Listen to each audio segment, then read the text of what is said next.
চট্টগ্রামের লোহাগাড়ায় Russell's viper সন্দেহে আতঙ্কে প্রায় ৬ ফুট দৈর্ঘ্যের একটি অজগর সাপকে পিটিয়ে মেরেছে স্থানীয় জনতা।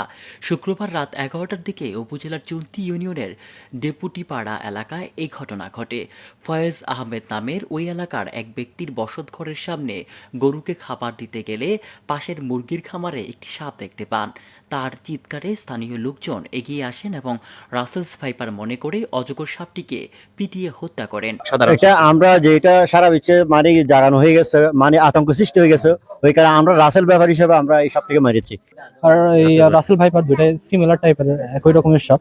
এখন মারার পরে গুগলে সার্চ দিয়ে দেখলাম মোটামুটি একই রকম, কিন্তু অজগরের সাথেও মিলে যায়, আবার রাসেল ভাইপারের সাথে কিছুটা মিলে যায়, এরকমই আর কি। এ নিয়ে এলাকায় আতঙ্কের সৃষ্টি হয়েছে। সাপটি দেখতে উৎসুক জনতার ভিড় জমে। পরে বন বিভাগের লোকজন এসে নিশ্চিত করে যে এটি অজগর সাপ।